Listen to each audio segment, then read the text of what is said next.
Hi again, namaskar. Excuse the chopping in the background.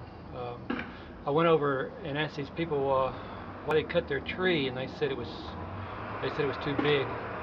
Anyway, I came uh, through Atlanta today, and I was going down Jimmy Carter Boulevard, past the Jimmy Carter Center for International Studies, and it reminded me of something that probably I need to tell you about. And it's it's one of those funny kind of a coincidence stories, like by hitchhiking when I went to Tulsa, Oklahoma. But when I first began formally going to group meditation in Anandamurti, shortly thereafter, I came over here to Atlanta from Birmingham because they were dedicating a new food cooperative called Sewananda. It was a service project, and it was going to be the opening day of it, and they had to open up a storefront across the street from the entrance gate of Emory University.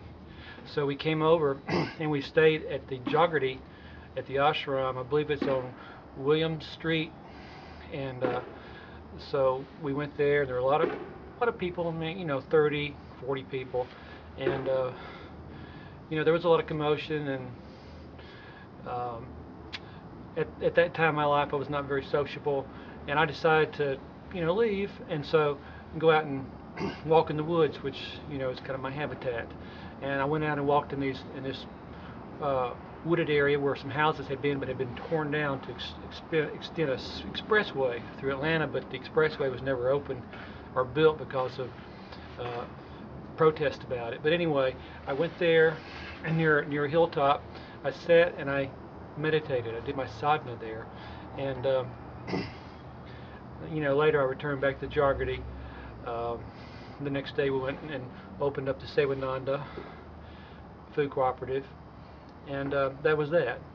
And this was like 1973, and so a few years ago I had a really shock in my life because I happened to be driving in that area, and I wanted to see where the old Jagrati was, and I looked to the hilltop where I meditated, and sitting in that very spot, in the very spot where I meditated, was the Jimmy Carter Center for International Studies. And at that time, in a previous video, I talked about this idea I had about society coming together, and so when I saw that, I just couldn't believe it. And I'm not saying that because I meditated there that energy is there now. I'm not saying that at all. I'm just simply saying that the Leela, the drama of the universe, is not understandable, and the fact that that happened was really amazing to me, just totally amazing. So this is a very short little story, and I promise maybe to tell some more stories that are not so uh, bland, or we'll see. Namaskar.